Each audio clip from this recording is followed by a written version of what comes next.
Hello everyone, welcome to my channel. कैसे हैं आप सब? उम्मीद करती हूँ आप सब बहुत अच्छे होंगे। एक बार फिर से मैं आप सब के लिए घर और किचन से जुड़ी हुई कुछ ऐसी टिप्स एंड हैक्स लेकर आई हूँ जो रोज़मर्रा की लाइफ में काम आएगी। तो चलिए देख लेते हैं। पहला टिप्स है, दिन में कई बार किचन सिंक में बर्तन धोते हैं, साग भाजी भी साफ़ करते हैं, जिससे कि किचन सिंक की भी क्लीनिंग साथ में होती रहती है। लेकिन नॉर्मल क्लीनिंग से किचन सिंक अच्छे से साफ़ नहीं होती है और जिस वजह से इसमें जर्म्स बनने लगते हैं। वैसे भी जहाँ पे नमी रहती है वहाँ पे जर्म्स पनपने लगते हैं और कई बार किचन सिंक से स्मेल भी आने लगती है, बदबू आती है। अब इसको क्लीन करने का बहुत ही बढ़िया तरीका बताती हूँ, जिससे कि जो जर्म्स बनते होंगे वो भी मर जाएंगे और स्मेल भी नहीं आएगी। अगर किचन सिंक में जर्म्स बनती है तो आप इससे बीमार पड़ सकते हैं, क्योंकि इसमें हम बर्तन छोड़ देते हैं थोड़ी देर के लिए, फिर जाके धोते हैं तो वो जर्म्स बर्तन तक आएगी और बर्तन द्वारा हमारे खाने तक भी आ सकती है, जिससे हम बीमार पड़ सकते हैं, बहुत पैसे भी खर्च होंगे। तो इसलिए इसकी क्लीनिंग हमें समय समय पे अच्छे से करनी चाहिए।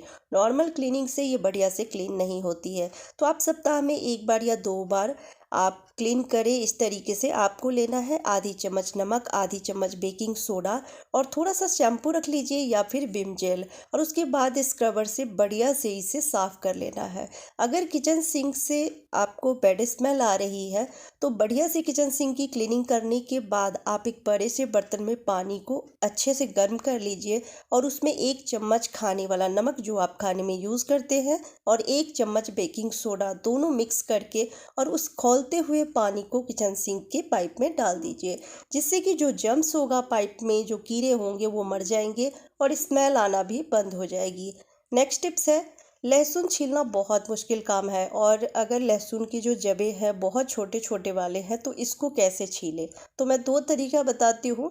अगर एक एक करके इसको छीलते हैं तब तो घंटों लग जाएंगे और हम कोई और काम नहीं कर पाएंगे और इसको छीलने में बहुत ज़्यादा मुश्किल भी लगता है। तो आप थोड़ी देर के लिए इस तरह से सारी जबा को अलग करके और धूप में रख दीजिए। धूप में रखने के बाद जो छिलका है वो ड्राई हो जाती है तो हथेली पर रख के इस तरह से रफ करेंगे तो सारे छिलके निकल जाएंगे।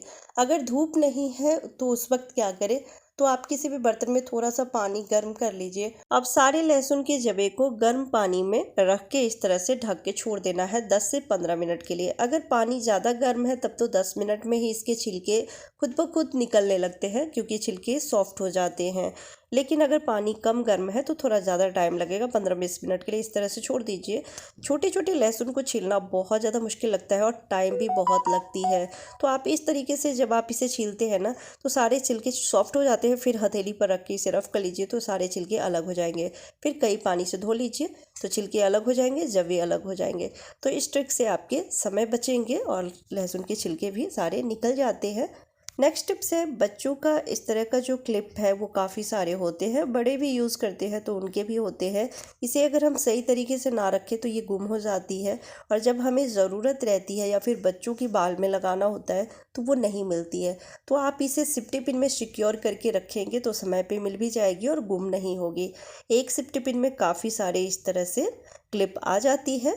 चलिए नेक्स्ट टिप्स देख लेते हैं। इस तरह की बॉक्सेस काफ़ी सारे हम सभी के घरों में देखने को मिल जाती है, रहती ही है। ऑनलाइन कुछ सामान परचेज करें तो आ जाती है इस तरह के बॉक्सेस में, या फिर हम शूज़ मंगाते हैं तो उसमें भी ये बॉक्स मिल जाते हैं। तो आपके पास जो भी बॉक्स है वो आप ले लीजिए। इसका आज बहुत ही बढ़िया यूज़ बताने वाली हूँ, काफ़ी मजबूत होता है ये बॉक्स। तो अगर आपके पास ग्लू गन है तो आप इसे चिपका दीजिए, और नहीं तो आप एक्स्ट्रा जो है इसे कट करके इसमें ही रख दीजिए, जिससे कि जो इसका बेस है ये और मजबूत हो जाएगी। और ये डब्बा देखने में बहुत ही प्यारा लगता है। तो आप चाहें तो इस डब्बे को ऐसे ही यूज कर सकते हैं एज ए डस्टबिन के तौर पे, या फिर आप थोड़ा सा इसे फॉइल पेपर से रैप कर दीजिए। पूरे आप डब्बे को फॉइल पेपर से रैप कर देंगे तो देखने में बहुत ही प्यारा लगता है। तो आप इसे बच्चों की जो स्टडी टेबल है वहाँ पे रख सकते हैं। बच्चे जहाँ पे पढ़ाई करते हैं ना तो वहाँ पे अपने नोटबुक के पेजेस काफ़ी सारे फाड़ के इधर उधर फेंक देते हैं, जिससे कि कमरा काफ़ी गंदा दिखता है। या फिर जैसे उनके पेन का अगर रिफ़िल ख़त्म हो गया है तो वो रिफ़िल निकाल के उधर फेंक देते हैं, या कुछ भी अगर वेस्ट चीज़ें इधर उधर फेंकते हैं, वो कमरा गंदा दिखता है, फिर हमें सफाई करनी होती है। तो आप इस तरह से डस्टबिन बना के रख देंगे उनके स्टडी टेबल के पास या फिर बेड के पास, तो इसी में वो फेंकेंगे, जिससे कि कमरा भी साफ़ सुथरा रहेगी। और इसमें से फिर आप निकाल के जहाँ पे सारा आप कूड़ा रखते हैं, जिस डस्टबिन में रखते हैं उसमें आप रख दीजिए, और इस डब्बे को वापस से बच्चे के स्टडी टेबल के पास रख दीजिए। लीजिए, तो इससे आपका कमरा जो है वो साफ़ सुथरा रहेगा, बार बार साफ़ नहीं करना पड़ेगा। नेक्स्ट टिप्स है, जिस डब्बे में हम ड्राई फ्रूट रखते हैं या कई बार बिस्किट रखते हैं उसमें नमी आ जाती है। चाहे जो डब्बा है उसका ढक्कन अच्छे से क्यों ना बंद कर दे, हवा चली जाती है। तो इसके लिए आप एक छोटा सा टिप्स यूज़ कीजिएगा। आपको ले लेना है फॉइल पेपर, छोटा सा टुकड़ा आप कट कर लीजिए फॉइल पेपर का, और जो डब्बा है उसका ढक्कन लगाने से पहले उसमें फॉइल पेपर इस तरह से लगा दीजिए। तो इसमें हवा नहीं लगेगी और जिससे कि आपका ड्राई फ्रूट ख़राब नहीं होगा, नमी नहीं होगी। इस तरह के डब्बे काफ़ी सारे हम सभी के घरों में देखने को मिल जाते हैं। पीनट बटर का डब्बा हो या फिर स्वीट्स का डब्बा हो, बहुत ही प्यारा लगता है देखने में और इसे फेंकने का मन नहीं होता है। पीनट बटर का डब्बा काफ़ी मजबूत होती है, तो इसे आप किचन में यूज़ कर सकते हैं या फिर फ्रिज में सब्ज़ी स्टोर करने में यूज़ कर सकते हैं। मैं तो बहुत सारे ऐसे डब्बे होते हैं, तो किसी में अदरक, किसी में हरी मिर्च और किसी में ऐसे नींबू या साग भाजी साफ़ करके इसमें स्टोर करके रखती हूँ। काफ़ी सारे डब्बे हो गए हैं, तो आज मैं इसे कुछ अलग तरीके से यूज़ करने वाली हूँ। तो हमें कुछ नुकीली चीज़ ले लेनी है और उसे गर्म करके इसमें एक छोटा सा होल कर लेना है। बहुत ज़्यादा होल नहीं करने, सिर्फ एक ही होल करेंगे, थोड़ा सा बड़ा इस तरह से होल कर लेंगे। अब चलिए बताती हूँ कि इसमें हमें क्या करना है। तो हम इसमें लगाएंगे प्लांट। किचन में अगर आप प्लांट लगा के रखते हैं तो आपका किचन देखने में बहुत ही प्यारा लगता है और हरा भरा भी रहता है।